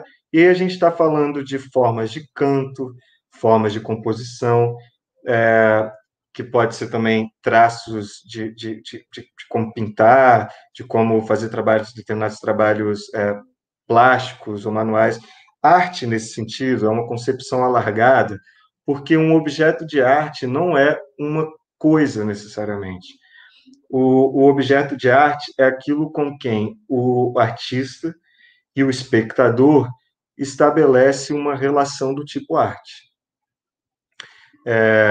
E aí, nesse sentido, o passinho é um objeto de arte, porque ele é uma técnica de encantamento, uma técnica do corpo, né? Em que inevitavelmente, eu acho que para qualquer pessoa com um senso estético, é uma arte, né? No sentido de é uma tecnologia do encantamento. Antes de chegar no passinho, para a gente pegar um pouco dessa deixa que você deu sobre como o passinho também subverte padrões de gênero, eu quero contar uma história muito particular sobre, enfim, o funk, como você falou, o funk tem diversos subgêneros, então existem subgêneros como os raps Pede a Paz, que eram esses raps dos anos 90, que pediam a paz nos bailes. Existe a putaria, que fala de sexualidade de forma mais explícita, tem o proibidão, tem a ostentação. Então, a gente tem subgêneros diferentes. E a putaria, que surgiu ali na virada dos anos 2000, tem uma proeminência muito grande das mulheres nesse movimento, porque os homens normalmente estavam envolvidos nos bailes de briga, né? que ocorriam nos clubes pelos subúrbios. De modo que os bailes de favela eram espaços majoritariamente ocupados ali no final dos anos 90, eram majoritariamente ocupados por mulheres e jovens crianças, assim, né? Adolescentes. E por isso que quando a gente pensa na putaria, né, esse subgênero que fala de sexualidade, a primeira coisa que vem na nossa cabeça são várias mulheres que consagraram esse gênero. Mas a gente teve no mesmo contexto, pode ver que são muitos ali da Cidade de Deus, desde Tigrona, Tati Quebra-Barraco, Havaianos, Bonde do Tigrão. A gente vê que foi nesse contexto que surgiram os primeiros bondes de coreografias dançadas, e os primeiros bondes masculinos, em que essas coreografias, enfim, que mexiam com rebolar, com um determinado erotismo do corpo, do masculino, eram performadas ali. E esse processo foi tão delicado que os DJs, um DJ e os artistas do Bonde do Tigrão contaram que uma vez eles foram se apresentar ali no final dos anos 90 na Cidade de Deus, eles já eram famosos na comunidade, e quando eles subiram ao palco de shortinho, sem camisa, e começaram a dançar rebolando, a gente está falando do Bonde do Tigrão, tá, gente? Os bandidos, enfim, os bandidos ali da comunidade chegaram armados, apontando os fuzis para eles e dizendo que rebolão não era algo permitido na favela, e que se eles não descessem, se eles não parassem de dançar, a vida deles estava em risco. Então, imagina o que é assumir, o que é criar essa tecnologia do encantamento num contexto de tamanho controle sobre o corpo de um homem negro, né? Sobre esse corpo específico. Então, como isso pega como para encerrar aqui, o que seria a arte de sobrevivência, né? A arte de sobrevivência é aquela que faz da sua própria dificuldade matéria de criação. E são artes, formas, técnicas, modos de fazer criados a partir do precário, em contextos onde a própria existência e a subsistência são incertos. E que, muitas vezes, pela conjuntura de driblar, de improvisar nesses contextos, como eu disse, onde a sobrevivência é incerta, essas artes são capazes de apontar os sonhos de outros futuros possíveis, mas também não só o de ser contra-hegemônico, porque sobreviver também demanda maleabilidade, uma maleabilidade que nem sempre permite o bater de frente, né? Nem sempre permite um discurso a priori, e essa palavra discurso é importante porque ela é diferente de prática ou de performance, né? Mas que nem sempre vem acompanhada de um discurso contra-hegemônico. Então, não sei se eu respondi sua pergunta, mas foi um pouco isso que me veio. Não, tá ótimo, é isso aí. É um debate, né, que a gente está conversando. Ulisses, com você. Eu estava aqui pensando enquanto eu escutava vocês. Eu acho que se a gente problematiza... eu propositadamente hoje vim aqui imbuído com esse desejo de problematizar. Que a gente passe reto pelo termo corpo, né, que é um termo que dentro desses estudos da sexualidade, do gênero, dessas identidades que são fundamentais para que a gente possa pensar as corporeidades, as masculinidades, se eu estou problematizando esse termo, que ele soa tão real e tão palpável, né, porque ele é o que nos constitui materialmente no mundo, eu vou me dar a liberdade de fazer a mesma problematização com o termo arte. porque, muito embora me pareça que a arte pode ser, sim, um instrumento fabuloso de resistência, há outras manifestações artísticas que são instrumentos de sedimentação, de perpetuação, de apagamento, e daí é sempre olhar para um contexto local, vai colaborar, local, ou pelo menos olhar para um objeto artístico, né, olhar para um exemplo específico. E eu acho que é por isso também que me parece fundamental que a gente pense um compromisso inegociável com a criação, e não apenas com a criação artística, né, mas com a criação de si. Eu acho que isso que Denis traz também, eu acho muito bonito também, quando o Denis fala sobre que a arte não pode ser só a resposta, né, não pode ser só essa contranarrativa, porque se a gente olha para isso, né, para uma manifestação artística apenas enquanto contranarrativa, a gente está negando a complexidade dela enquanto dispositivo poético também.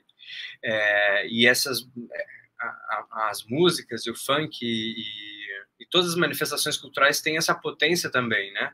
Então, ao mesmo tempo que elas têm uma função agregadora, elas têm uma função também que pode desagregar, e é preciso, então, eu acho que é por isso que é importante que a gente olhe de maneira um pouco mais sistêmica para o campo social da arte e comece a entender quais são os entremeios e o que tem ali de sedimentação de discurso, por exemplo, que ao mesmo tempo tem de alimentação de uma economia, de um sistema, e é preciso que a gente urgentemente deixe de assumir que a arte é apenas uma articulação narrativa, né, discursiva, simbólica, poética, para entender justamente que ela é um sistema, que ela é um mercado, que ela produz vida, ou que ela só pode ser produzida para pessoas que gozam do livre direito à vida e que gozem do livre direito à expressão. E numa sociedade desigual como a do Brasil, por exemplo, que aqui vivemos, é impossível que a gente fale da arte em termos gerais, porque senão a gente vai perpetuar uma lógica que é moderna, né? Que ela nem chega à contemporaneidade, ela nem chega aos nossos anos 60 e 70, ela nem chega às eclosões que talvez foram mais importantes,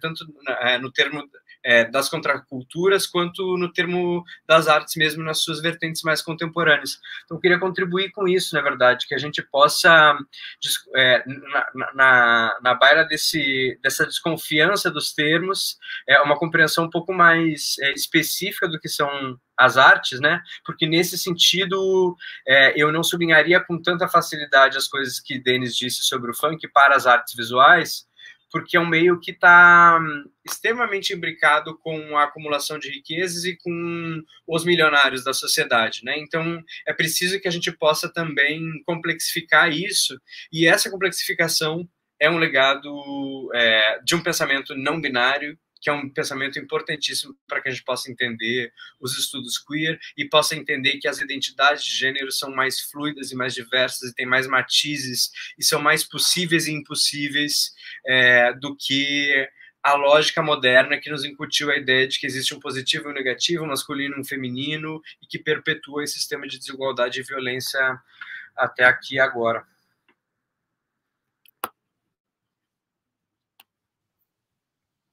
Foi? Foi. Obrigada, Ulisses. Muito boa essa última conversa entre vocês.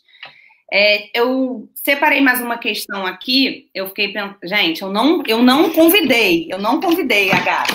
Ela veio sem eu chamar. Desculpa, figurante.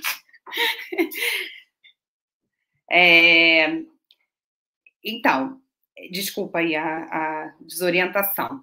Não, a outra questão que eu tinha aqui, eu estava pensando, porque fiquei até com vontade de fazer essa pesquisa, né? Pensando até se a gente for falar do corpo, mas acho que a gente podia falar de uma maneira mais geral, desse embate direto do tema, né? Assim, que é claro que essa questão das masculinidades, elas se expressam nas diferentes formas de expressão artística, né, e com as suas especificidades. Acho que o Ulisses ressaltou bem, né, que existem especificidades em relação, por exemplo, diferenças entre o campo da música e o campo das artes visuais, né, mas pensando o embate direto desse tema das masculinidades com as obras de arte, né, se vocês queriam trazer outros exemplos ou outras questões, eu fiquei pensando que, se por um lado, você pode trazer... Eu fiquei pensando no trabalho da Guilhermina. A Guilhermina participou da primeira edição da Elan.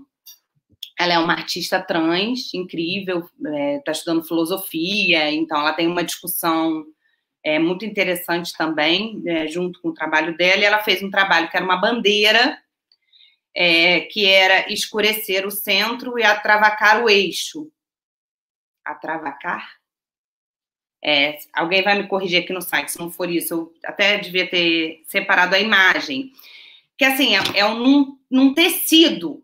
Ela escreve num tecido como se fosse uma bandeira, e esse é o trabalho, né? Que ele é super simples do ponto de vista técnico, né? Assim, é uma faixa escrita, né?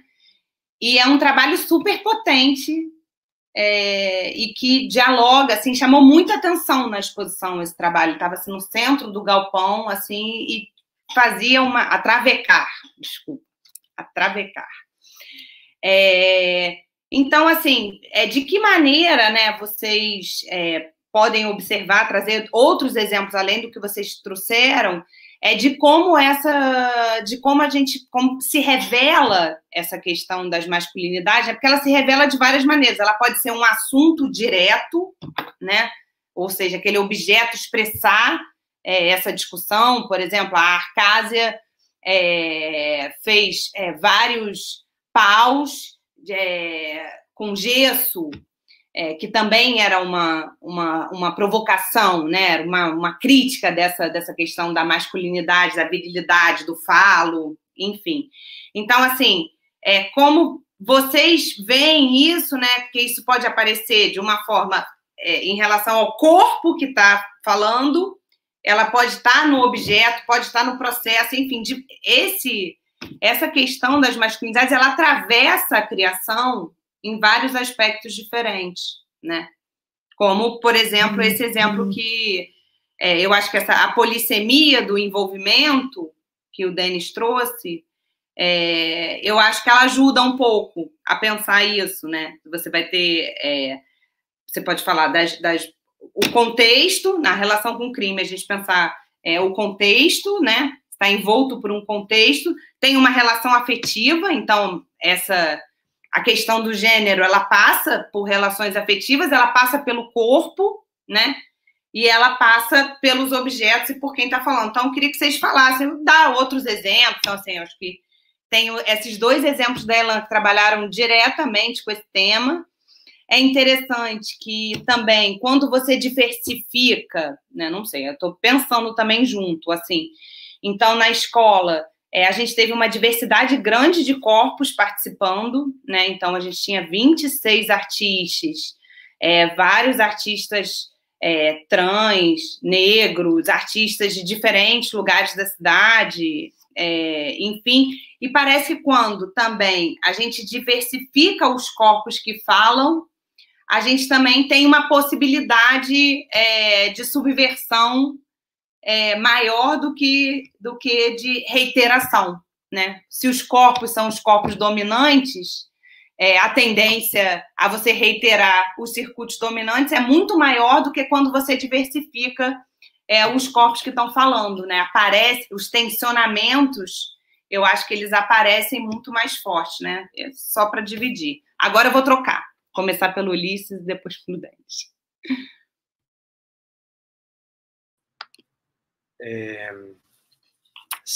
Sim, acho que aí temos pano para manga para a gente falar, assim. Como que as masculinidades afetam isso em questão das... Eu acho que, mais uma vez, assim, a gente pode olhar isso de uma multiplicidade de perspectivas. Uma delas é que se a masculinidade defende todo e qualquer privilégio, dinâmica de poder que existe nessa sociedade, o mesmo vai acontecer dentro do espectro da criação, né? Entendendo justamente que a arte está conectada com isso. E é preciso olhar para esse sistema de privilégios, porque a gente pode também...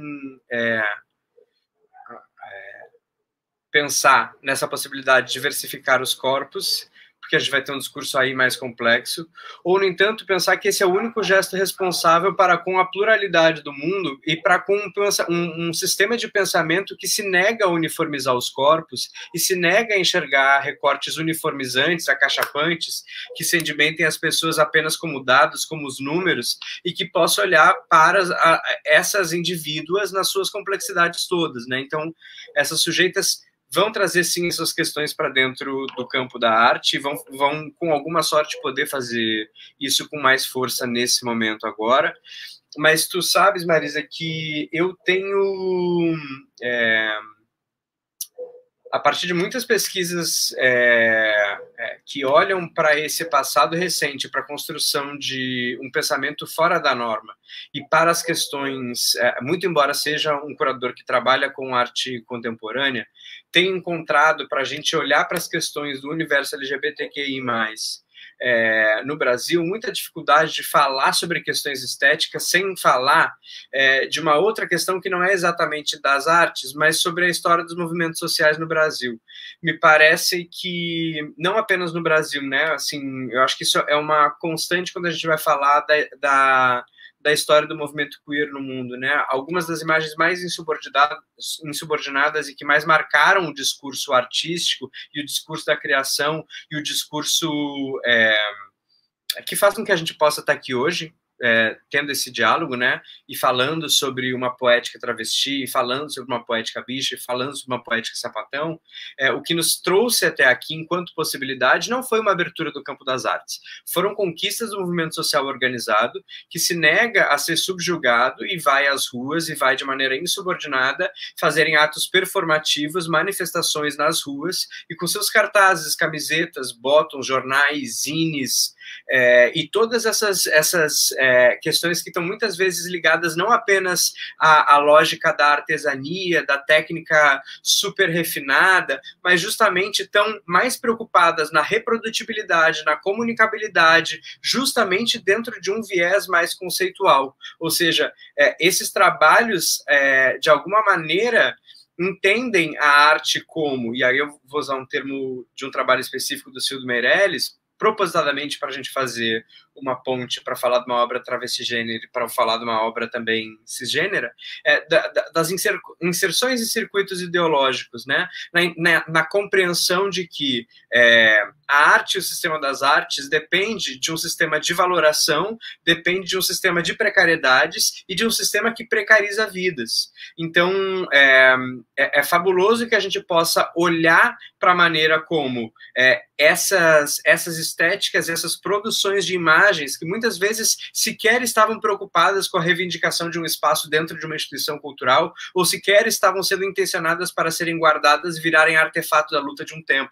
Elas eram instrumentos de comunicação, né, de vibração e de fazer um discurso de potência de vida, um discurso inegociável acontecer. Me parece que esse vínculo é algo que a nossa história da arte, pelo menos o cânone da história da arte, ainda precisa se debruçar com muita força, porque é um campo muito rico, e justamente, mais uma vez aqui, provocar um pensamento de uma arte que se sinta ostensivamente conectada, afetada, né, uma arte dos afetos, uma arte contaminada por esses outros discursos sociais que estão no seu entorno e que muitas vezes estão nesse entorno porque foram subalternizados e não sequer cogitam o privilégio de ser artistas enquanto profissionais, enquanto trabalhadores da cultura. Amei essa sua fala, demais, muito bom. Denis, com você. Nossa, não, também amei. Eu acho que o Ulisses trouxe um ponto fundamental, que é o quanto os movimentos sociais andam junto com os processos de criação e o que a gente pode vislumbrar de transformação a partir dessas lutas. Eu queria puxar um pouco a sardinha para o nosso lado, só lembrando que no Favela Sounds a gente, enfim, tudo gira em torno, óbvio, dos 2 dias de shows, né, no nosso festival, mas que a ideia é que nas semanas antes nós fazemos oficinas e também construímos debates, que a gente reúne movimentos ativistas com os artistas para discutirem, com as artistas, com os artistas, para discutirem seus projetos em conjunto. E que essa sempre é uma preocupação muito grande, que a gente tenha uma discussão do movimento LGBTQ junto de artistas que foram marcantes de alguma forma para isso. Na música de periferia, né? que é exatamente, no caso, do nosso foco. E como essas coisas, essa interlocução, como esses movimentos ocorrem e devem ocorrer em conjunto, eu penso muito o que é, por exemplo, a parada LGBT organizada pelo DJ Renan da Penha há alguns anos, né? E que, na verdade, essa ganhou uma projeção muito grande, mas que é algo que já ocorria em muitas favelas cariocas há alguns anos, que são essas paradas, e que sempre muito junto do funk. E por que esse encontro acontece, né? Eu acho que primeiro que existe um papel muito importante do que foi esse funk cantado por mulheres, o quanto isso foi impactante. Eu digo cantado por mulheres porque a palavra feminista é ainda em disputa para descrever, justamente por essas coisas, por toda essa ambiguidade que a gente já discutiu aqui, mas pensando o quanto o funk se inseriu de alguma forma como um espaço para subversão daqueles e daquelas que não, enfim, se sentem contemplados pela norma ou que desafiam essa existência normativa, né? Mas que o encontro disso com outros movimentos na sociedade, enfim, a arte como um dos movimentos da sociedade, como também uma forma de ação, mas em conjunto com outras, me parece o caminho fundamental para que a gente construa ou vislumbre outras masculinidades possíveis. Enfim, acho que é isso, só concordando com isso, trazendo um pouco caminhos possíveis. Vocês falando já me suscitou um monte de coisa. Eu fiquei pensando assim na própria atuação das mulheres, né, Denis? Assim, eu não conheço tanto assim, mas assim, eu acho que quando vem as mulheres, ainda que seja em alguns momentos, né, que eu como feminista não concorde com a maneira de colocar, né, assim, então no purismo, né, da gente tem um certo incômodo com alguma maneira de colocar, você vê um movimento forte das mulheres se organizando juntas, se fortalecendo, colocando, subvertendo as músicas, tensionando na música também. Eu acho isso também super interessante. Mas isso. Desculpa, eu sei que a gente já está com o tempo curto, só queria citar aqui assim, uma pessoa que eu acho completamente fabulosa nesse sentido, que é a Daisy Tigrona, essa artista, enfim, além de que eu tenho o prazer de chamar de amiga também, mas que muitas vezes, hoje eu a vejo, ela está ligada na Baticu, que é uma festa, né, LGBTQ, negra, e da qual ela se tornou um dos ícones. E é impressionante porque essa artista incrível, que eu acho totalmente revolucionária, fez o que fez, ela fez o que fez não por acaso em um baile funk, não por acaso em uma favela, e que, ao mesmo tempo, quando eu a vejo hoje sendo abraçada e abraçando uma nova geração de questões de movimentos sociais, etc., eu tenho a impressão de que a Daisy precisou esperar que o mundo girasse muitas voltas para acompanhar ela, sabe? E eu acho que é incrível o que a gente fala de movimentos sociais e dos movimentos da criação artística para esse processo, né? Não, achei que foi tipo, se tivesse combinado, não tinha terminado tão bem, assim, falando de como... Não, é sério! Da importância, né, dos movimentos sociais, tanto para trazer o debate, é muito legal isso que o Ulisses falou, que eu acho que, assim, que não é um movimento de dentro para fora, é um movimento da sociedade tensionando a arte, né? E não a arte se abrindo para o mundo. Acho que isso é muito pertinente. Mas nosso tempo já está finalizando. Queria perguntar se lembrar para vocês que o nosso edital está reaberto para inscrição dos artistas que quiserem fazer parte da nossa residência até o dia 18 de dezembro. Na segunda-feira, às 17 horas, no dia 14 de dezembro, a gente vai tirar dúvidas, enfim, no Instagram do Bela. Então, também, quem quiser tirar dúvidas sobre a inscrição, o edital está publicado com todos os detalhes da participação. Enfim, queria convidar vocês a participarem. A gente já teve um grande número de inscrições, né? Porque a gente tinha aberto as inscrições, a gente encerrou no meio por conta da pandemia. E a gente vai retomar agora nesse formato híbrido, que vai ser super possível das pessoas participarem. Então, a gente vai ver também a situação de cada pessoa em relação à internet, o acesso, enfim, a gente tem uma relação muito direta com todas as pessoas que participam, são 10 participantes, então eu queria lembrar isso antes de terminar, agradecer imensamente vocês por esse debate, assim, que eu realmente fiquei muito feliz, aprendi muito e me suscitou muitas outras coisas para a gente continuar conversando e amadurecendo. Pena que a gente não pode ir agora para o bar para continuar, que certamente nós faríamos se estivéssemos ao vivo e a cores, com as pessoas, inclusive, que estão assistindo. Então, eu queria perguntar se vocês queriam falar alguma coisa para encerrar, agradecer muito a presença de vocês aqui com a gente. E a gente continua, né? Com certeza, esse debate, essa conversa e também a luta. Como é que é? Lutar faz parte. Então, a gente continua porque lutar faz parte. Vou passar para eles darem um tchau, tá? Primeiro para o Ulisses, depois para o Denis, e eu já vou falar tchau para vocês. Boa noite, obrigada pela participação.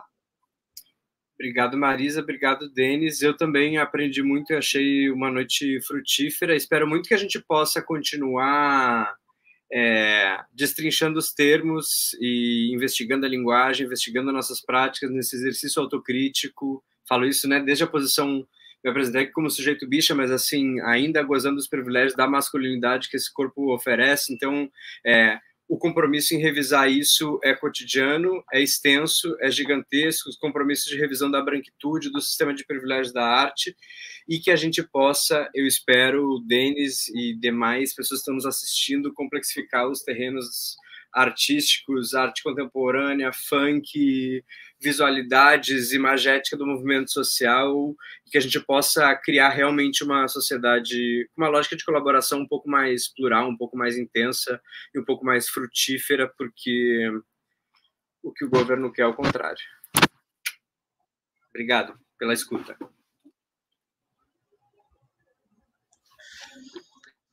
Bom, depois dessa fala maravilhosa do Ulisses, eu acho que faço minhas as palavras dele e agradeço imensamente pelo convite. Então, foi um prazer enorme participar. Eu espero que essa interlocução se mantenha. Enfim, hoje nós completamos 1000 dias nos perguntando quem executou Marielle e que a gente possa construir caminhos de respeito às vidas negras enfim, e a todas que desafiam essa sociedade, enfim, racista, patriarcal, e para que sigamos fazendo arte e existindo. Obrigada, gente. Boa noite. Obrigada, pessoas, todos participantes. Beijo. Beijo. Tchau, tchau.